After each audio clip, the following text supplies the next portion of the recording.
Vamos ler o Evangelho de Lucas no capítulo 14, um trecho do Evangelho que ele fala dessa radicalidade do Senhor Jesus com a sua mensagem, com o seu discipulado.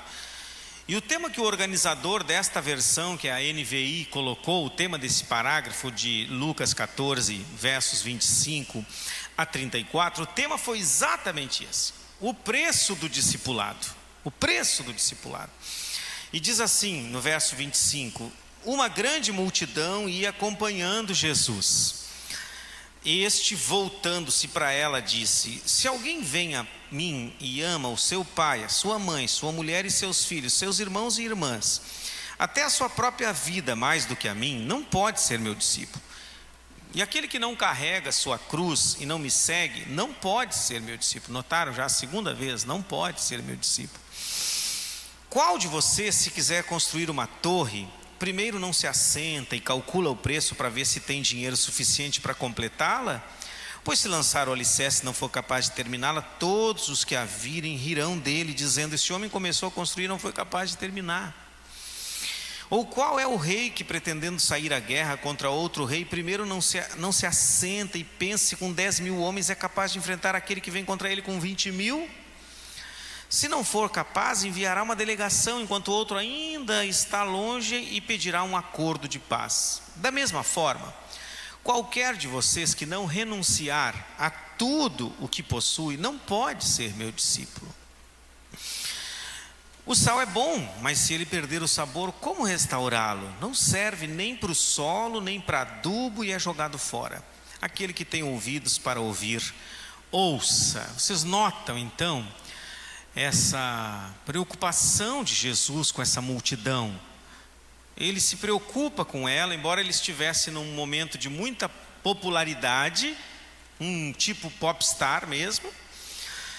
Por onde passava, ele curava pessoas, então muitas pessoas seguiam a Jesus para ver o que acontecia, para conhecê-lo, para tocá-lo, para vê-lo de perto, para ver se conseguia algum favor dele. Mas vejam só o que o texto nos narra. Esse evangelista, o Lucas, que é também um historiador e é também um médico, ele nos dá riqueza de detalhes das coisas. Você vai ler em Atos dos Apóstolos também como ele conta com detalhes a história da igreja, a vida de Paulo. E ele aqui vai nos dar detalhes. Ele diz que vendo Jesus uma multidão que o seguia, e parou, virou para trás e disse para eles: olha só, pessoal, tipo assim, vou parafrasear aqui, estou até feliz, estou honrado que vocês estão me seguindo, mas o meu negócio é fazer discípulos. Meu negócio é fazer discípulos, e quem não abrir mão de tudo quanto tem, me colocando no centro em primeiro lugar, não pode ser. Já vou avisar, não pode. Vocês estão livres para continuar atrás de mim, vocês podem continuar me seguindo o resto da vida, mas ser discípulo, que é um outro estágio, não pode. Você pode, mas não pode ser meu discípulo se você não entender que existe um outro estágio, que isso aqui é só um aperitivo, é só uma sala de espera. É só uma sala de espera, é um test drivezinho só, mas tem outra fase que eu exijo que alguém que queira ser meu discípulo faça. Então, hoje geralmente nós podemos muito bem confundir isso. A forma que Jesus tratava os sofredores, os enfermos, os famintos, os que sofriam, oferecendo perdão, oferecendo cura, oferecendo acolhida, oferecendo comida para eles, tratando eles bem, cuidando deles. A gente pode olhar para esse grupo de pessoas extremamente necessitadas, que era a maioria da época. Também a forma como ele tratava aqueles que eram de alguma forma privilegiados, os poderosos, os religiosos, os que se aliançaram com o poder de Roma e tinham certo prestígio. Ele também tratava eles com outro extremo, que era com muita dureza, com respostas muito duras, haja vista que normalmente estavam tomados de inveja e faziam perguntas capciosas, para ver se Jesus errava em palavras e de alguma forma blasfemava contra a lei de Moisés e dava motivo para que eles o matassem. Então Jesus se relacionando com essas pessoas, há quem entenda que isso já era a forma do Evangelho, já era o conteúdo do Evangelho, tanto uma coisa quanto a outra, já era conteúdo do Evangelho, já era parte da missão do Senhor. Mas mesmo aqueles com os quais ele agiu com muita compaixão, alimentou, curou, mesmo eles faziam parte de um grupo que a Bíblia chama de multidão. É um grupo bem qualificado, com muitas características em todos os 4 evangelhos, que serão chamados sempre de multidão. E a todos estes da multidão, Jesus expressou o desejo dele, fez um convite oficial, que se alguém ali tivesse uma intenção ainda maior com Jesus, estava convidado a entrar para um outro grupo de pessoas, que é um terceiro grupo, um outro grupo, e esse grupo está bem qualificado nas Escrituras. O nome desse grupo é discípulos. Discípulos, pessoas comprometidas que avançaram no seu processo de identificação com Jesus e com a sua mensagem. Esses grupos todos faziam parte da multidão, mas ali dentro da multidão, você sabe, haviam 12, dos 12 haviam mais 70, dos 70, a palavra vai dizer que depois da ressurreição de Jesus, ele aparece para mais de 500 irmãos, 500 irmãos, ou seja, veja como esse número da multidão também era grande ali dentro. Mas Jesus não se impressionava como eu me impressiono com a multidão. Eu sofro pressões da multidão. Quem não sofre? Uma pressão da multidão de ser mais favorável a ela, de falar mais politicamente correto, de suavizar a sua mensagem. Sem dúvida que eu sofro, e todo ser humano sofre pressões da multidão, às vezes tem a tentação de jogar para a plateia, mas o Senhor Jesus não suaviza, ao contrário, ele endurece o seu sermão, ele não facilita a adesão à sua igreja, ele não facilita. A gente é que é tentado a facilitar, sabe? Eu não sei muito bem ainda, pastor, se eu quero Jesus, se eu não quero, eu não sei, eu estou pensando. Que está pensando? Isso é o diabo que está te enganando. Domingo que vem tem batismo, vem aí, vamos se batizar. Não tem nada a ver, não acontece nada porque a pessoa se batizou, nada. Como eu digo sempre, é um The Walking Dead, é um morto-vivo, ele não morreu ainda e eu quero enterrar o cara.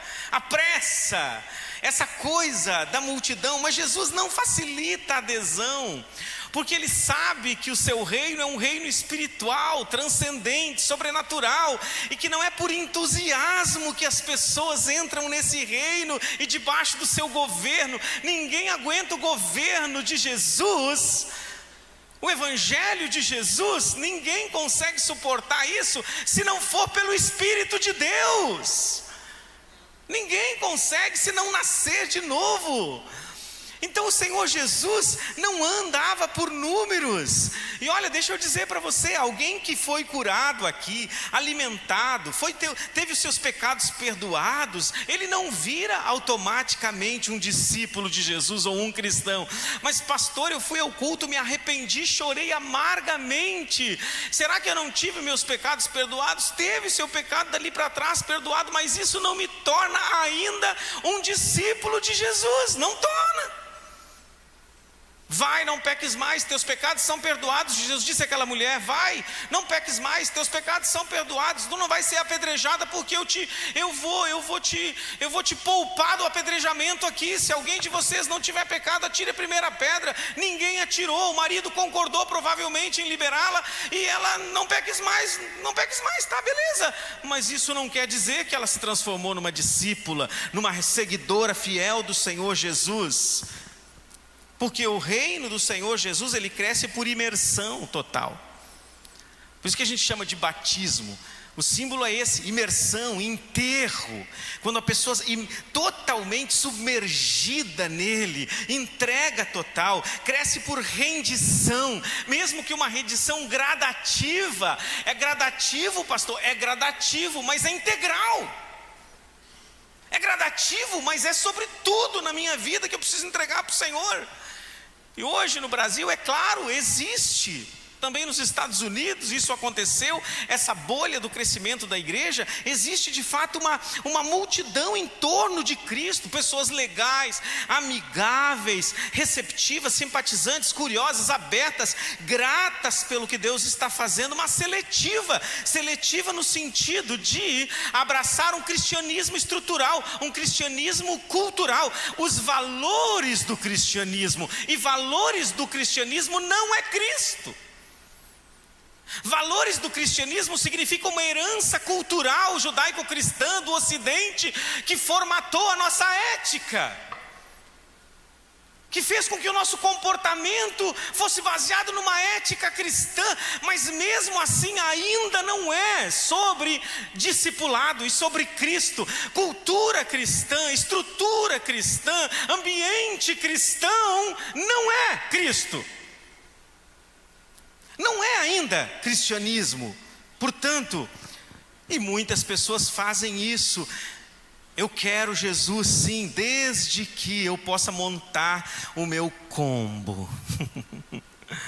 O meu combo, eu possa personalizar a mensagem do Evangelho para mim. A gente está acostumado com personalizar as coisas, e agora a gente vai pegar a mensagem do Evangelho e quer, não, naquela época era para aquela época, para os discípulos era outra coisa. Vai personalizar, para meu pai era uma coisa, minha avó era uma coisa, minha mãe é uma coisa, agora tem eu, e o centro é eu. O centro sou eu, e o Evangelho precisa orbitar nesse centro e se acomodar a mim.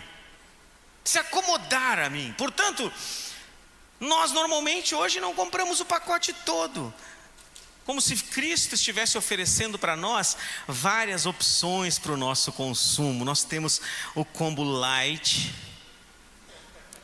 nós temos o combo essence, o combo gold, o Supreme, o Power Plus também tem o Top Mais, e tem também o Black, e ainda tem o Infinity. O Infinity é para aqueles que querem conquistar tudo, é aqueles que usam o chavão, tudo posso naquele que me fortalece, posso tudo, é o Infinity. Mas, preste atenção comigo, desde que Cristo não comprometa a minha imagem, não fique grudado na minha imagem pública.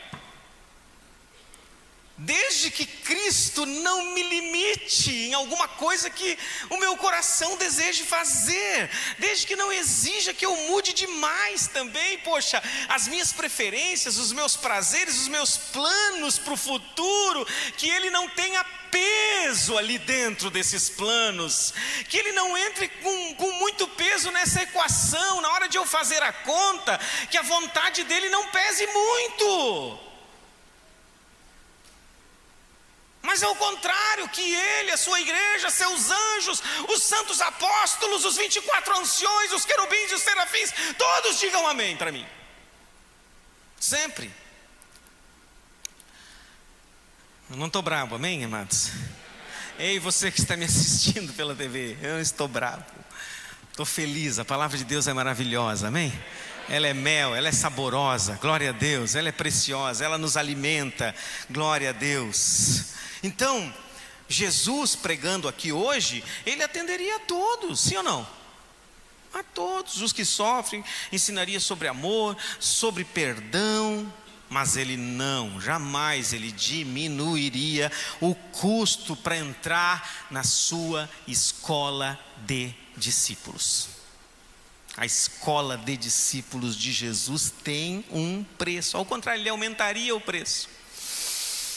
ele continuaria dizendo coisas radicais como: vende tudo que você tem, dê aos pobres, depois venha e me siga. Deixe os mortos enterrarem os seus mortos, venha você e me siga. Se você quiser salvar a sua vida, vai perdê-la, mas quem perder por amor a mim a achará. Ninguém pode servir a dois senhores, ou você serve a Deus ou a Mamon, vai agradar um, desagradar o outro. Quem não está comigo é contra mim. Ele também iria dizer: muitos vão dizer sempre, o tempo todo, Senhor, Senhor, Senhor, mas naquele dia eu vou dizer: afastem-se de mim, porque eu não conheço vocês. E a maior parte dessas palavras duras, irmãos, era dita quando ele percebia que a multidão estava crescendo demais. Eu não entendia nada, eu acho, Jesus de ser da moda, não entendia nada de ser famoso. Quando ele via que a multidão estava crescendo demais, quando ele via que a sua popularidade está em alta. Vocês já viram aquela cena do The Chosen? Quando ele entra lá no templo e quebra tudo aquelas mesas e passa-lhe chicote naquela gente, dá um sermão horrível, de duro, e os discípulos põem a mão na cabeça, ficaram mudos e ficaram assim: meu, o que ele fez? Cara, o que ele fez, Senhor? Por que tu fez isso? Por que tu fez isso?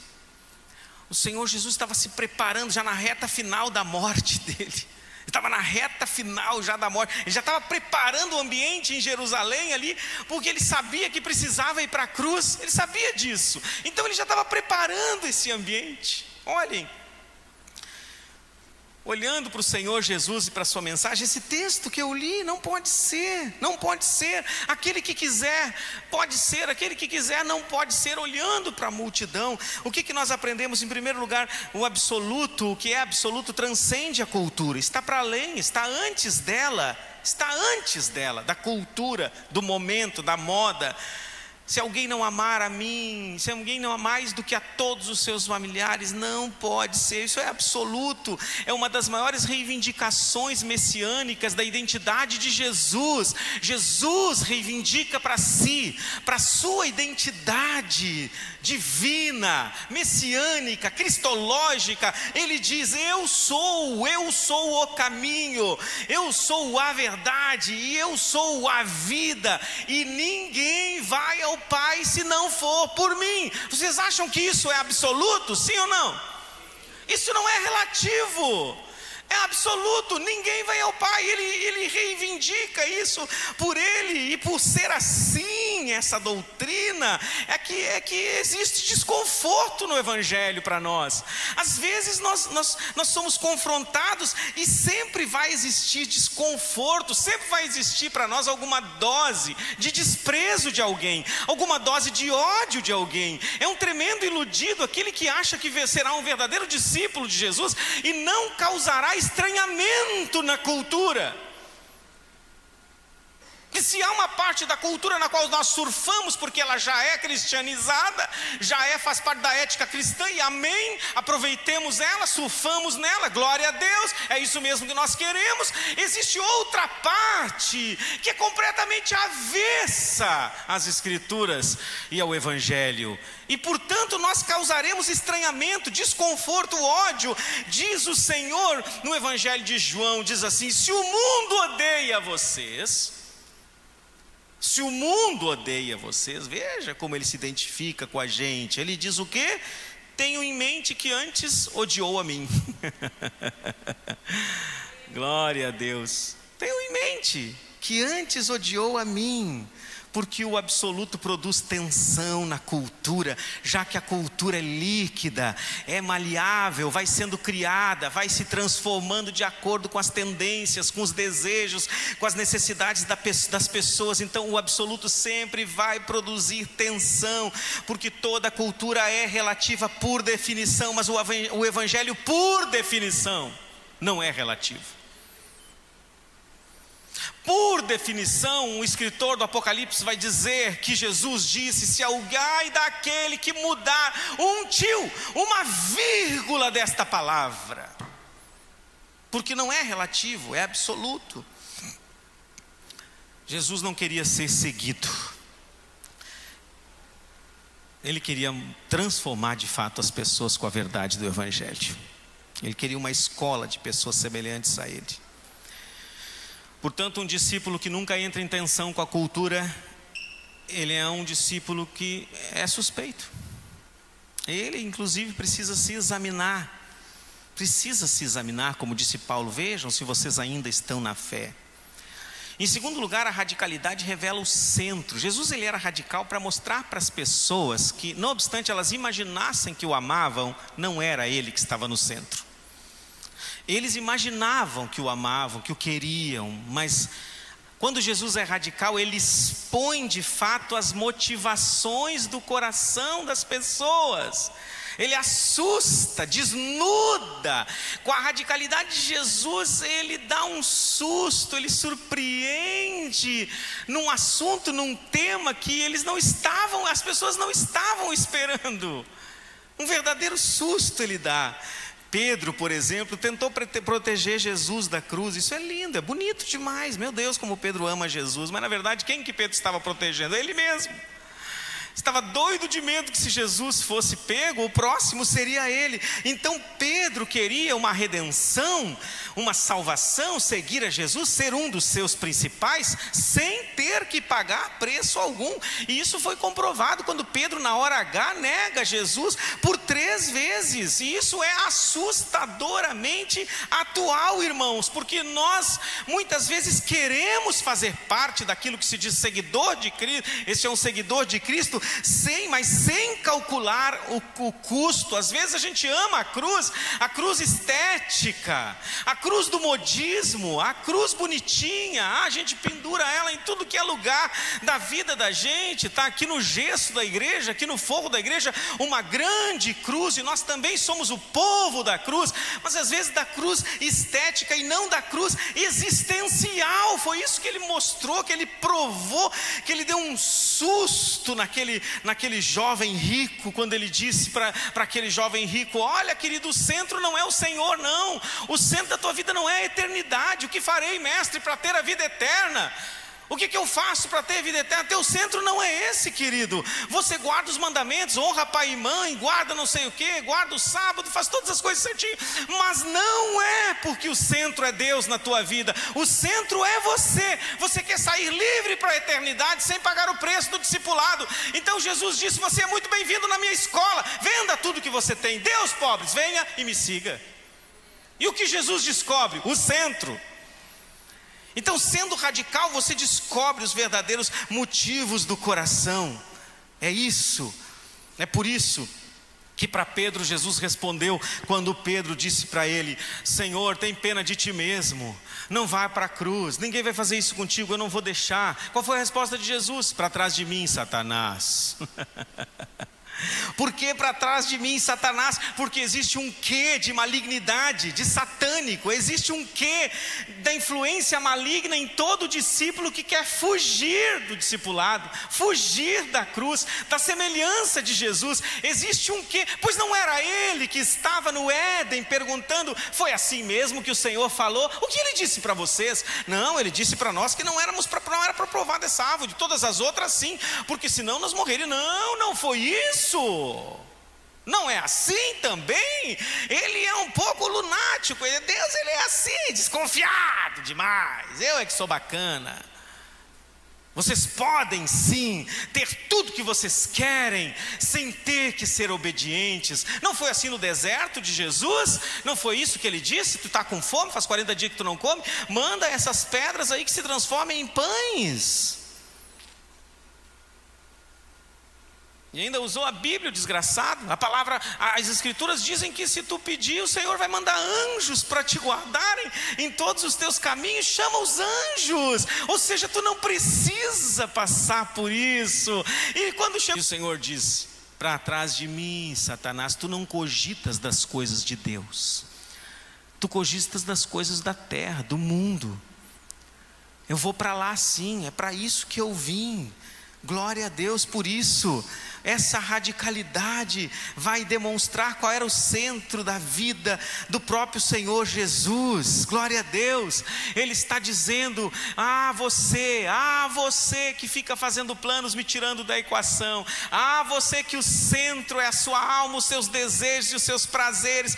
Ele vai dizer: você, seu tolo, seu imbecil, seu estúpido, você diz: eu vou plantar mais, eu vou aumentar os meus celeiros, e depois de meus celeiros estarem entupidos, eu direi à minha alma: você está farta, te regala agora, você não tem falta de nada. E ele diz assim: seu tolo, seu imbecil, se hoje te pedirem conta da tua alma, o que tu tens preparado para quem será?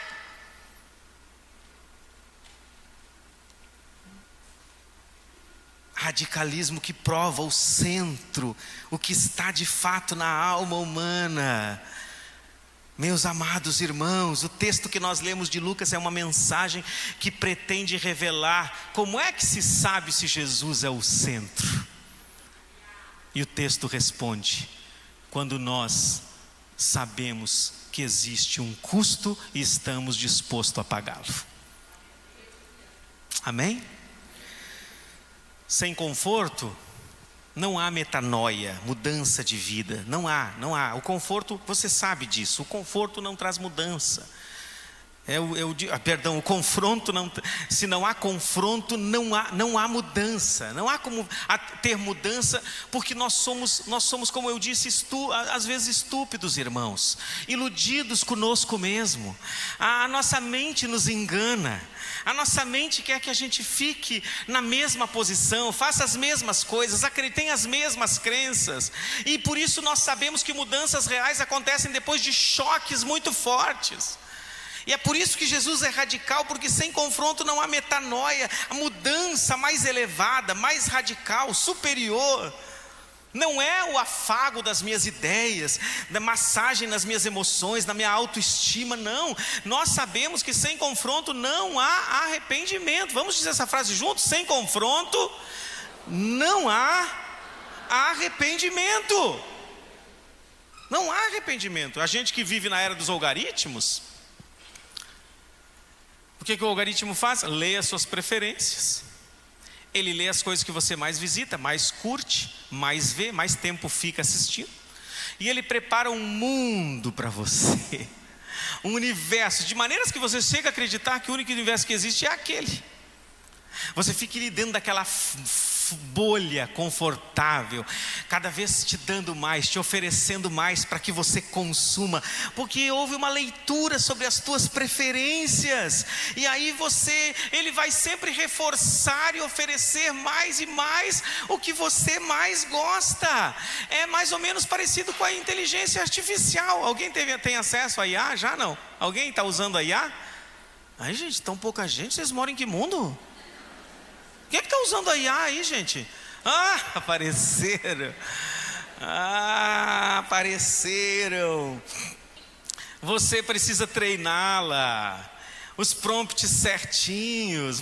Ela precisa fazer uma leitura. Ela vai armazenando tudo sobre você. Vai criando um perfil. Você mesmo vai se dando a conhecer. E aí ela vai se transformando na tua escravinha, na tua servinha. E você se transforma por uma das primeiras vezes na sua história que você agora é senhor. Você é senhora. Você pode tudo. Você xinga ela. Ela te responde algo equivocado, porque ela de inteligência às vezes não tem nada. E para que você que conhece o assunto, você vê que está errado, então você diz a ela: não, sua tonta. Pode chamar de tonta, ela aceita tudo. Tonta, tu é tonta, lenta, tu pode botar se tu quiser. E o que ela vai responder? Sim, você tem toda a razão, desculpa, perdão. Ai, coisa boa, gente, primeira vez. A Ângela, boa parte das vezes até que diz isso, mas tem vezes que ela diz: não, só um pouquinho, até a Aurora não aceita mais tudo assim. Mas aí e a gente está ficando acostumado com um Deus que diz: olha, eu estive pensando melhor, realmente, sabe? Eu acho que você tem razão, vou mudar alguma coisa aqui para te ajudar. Estamos acostumados. Não, só um pouquinho, gente, não é como ela é sua empregada, sua escrava, você é senhor dela. Aqui é tudo ao contrário. O Senhor Jesus é Senhor da nossa vida, amém? Os primeiros cristãos foram mortos pelos romanos, porque só se aceitava que chamasse de Kyrios, o próprio imperador. Para os judeus, Moisés, sei lá quem, e a Javé tinha que ser Kyrios. Quando os cristãos começaram a dizer, só Jesus Cristo é o Senhor, deu um problema sério lá naquele lugar, porque Cristo não podia ser Senhor, Ele tinha que ser mentor, revolucionário, Ele tinha que ser bonzinho, Ele tinha que ser de tudo, pai dos pobres, pai disso e pai daquilo, menos Senhor. Mas a notícia é, Jesus é Senhor ou não é nada na nossa vida. Jesus é Senhor, e por isso Ele é absoluto. Cuide, porque se existir alguma mensagem que esteja sendo pregada nos púlpitos que não te confronta, apenas te inspira, vai campeão, vai, corre com os cavalos, seja forte e corajoso, você pode todas as coisas naquele que te fortalece, vai campeão, vai, mete a cara que você pode mais, você lorota, conversa fiada. É verdade, nesse mesmo textinho que diz seja forte e corajoso, diz assim, não te esqueça de nenhuma palavra deste livro, porque se você obedecer toda a palavra que estiver nesse livro, em todos os caminhos tu vais prosperar. Ao mesmo tempo, tem negócio de força e coragem, tem muito louco forte. O Hitler era forte e corajoso, sim ou não? O Putin é forte e corajoso, sim ou não? O Trump é forte e corajoso, sim ou não? O Ayatollah era forte e corajoso, sim ou não? Sim. Mas nem por isso eles tiveram a prosperidade que Deus quer que eles tenham, porque essa é segundo a palavra de Deus. Cuide, portanto, cuide, porque você pode ser um bom Nicodemos. O Nicodemo, que nome show, o Nico. O Nico era fofo, o Nico era temente a Deus, o Nico era zeloso da lei, o Nico era tudo de bom. E além de ser tudo de bom, se interessou por Jesus e disse, quero ter uma audiência com Jesus. Imagina na cabecinha dele o Jesus tremendo e dizendo, cara, o Nico quer me ver. Nunca ninguém importante quis me ver, e agora o Nico quer me ver. E mais, pediu uma audiência à parte. Parece que eu estou vendo Jesus nervoso, dizendo, e agora o que eu vou dizer para o Nico? Eu tenho que cuidar, porque o Nico é tudo de bom.com, respeitadíssimo na cidade. Mas o Nico sentou, Jesus fez uma leitura bem certinha e disse, Nico, é fora, cara, é fora.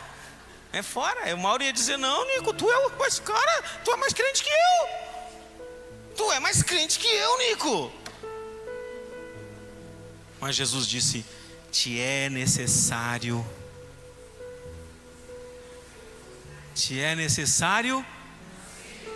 nascer de novo. Quem é nascido da carne é carne, Nico. Quem é nascido do Espírito é Espírito. Importa, Nico, importa. Ele quis dizer, importa para mim, importa para ti, importa para Deus, importa para tua família, importa que você nasça de novo. Uma salva de palmas a Jesus. Não teve medo do Nico.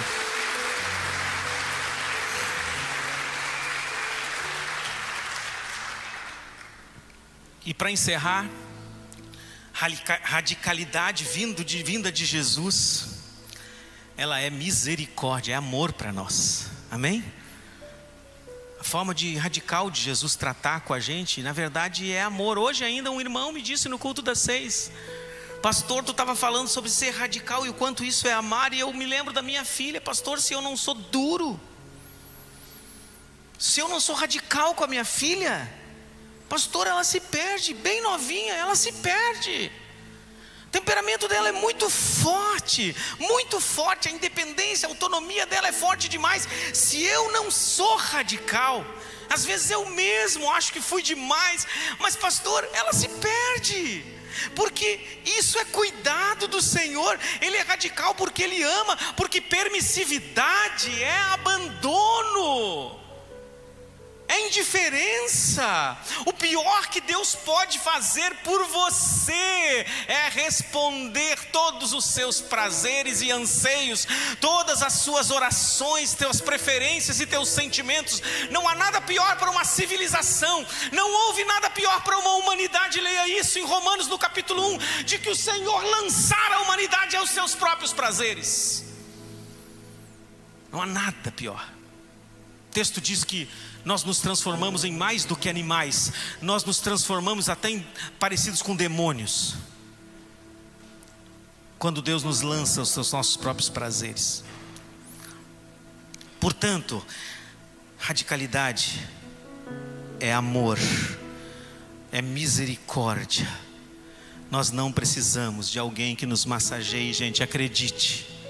Nós não precisamos de alguém que nos reafirme, que nos confirme, que nos aplauda.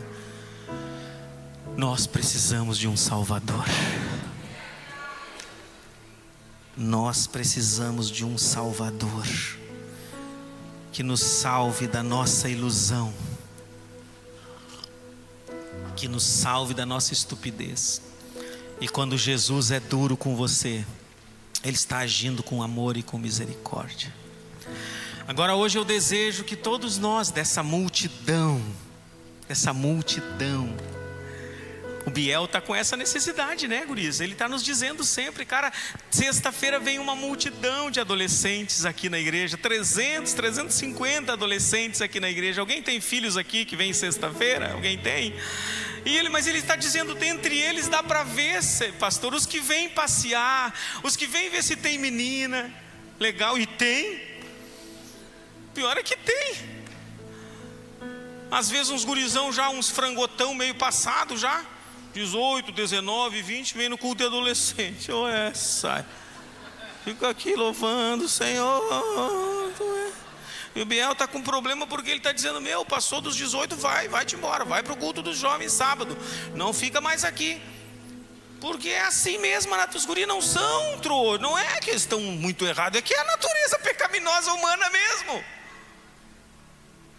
E tem aquelas meninas que vêm para o clube aqui, o paizinho diz, sabe de uma coisa, para minha filha ir para a festa ou ficar em casa depressiva sozinha, eu vou largar lá na igreja, melhor coisa, e é mesmo. Mas isso não faz de ninguém um discípulo de Jesus, não faz. E nem de nós, amados, e nem de nós.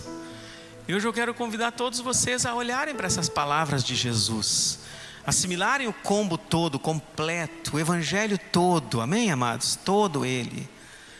E Jesus é tão amoroso que ele está caminhando, ele vira assim para a gente e ainda fala. Ele podia iludir a gente e dizer, vem galera, vem, uhul, vem pessoal, tem cura para ti, tem comida para ti, uhul, venham. Mas ele para e diz, pessoal, deixa eu ser honesto com vocês. Coisa boa quando alguém é honesto com a gente. Cara, não cria expectativa, cara. Tem agora a modinha, né? Quando eu vou pregar nos lugares, ficou a modinha assim agora nos anúncios. Aumente as suas expectativas. Pastor Mauro dos Santos estará conosco. Eu sempre ligo para o cara, diminui. Pelo amor, é menos. E Jesus é maravilhoso porque ele olha assim e diz, olha só, não quero enganar ninguém, largo é o caminho que conduz à perdição, e são muitos, diga comigo, muitos os que andam por ele, mas estreito e apertado é o caminho que conduz à salvação. E o texto diz, e são poucos, diga comigo, são poucos os que passam por ele, são poucos. Então, eu quero que essa igreja todinha esteja incluída no poucos, amém? Amém ou não? A igreja toda incluída no poucos. Que maravilha! A igreja do Mauro aprovou 100%. Deus, que coisa fantástica. Vamos orar por isso.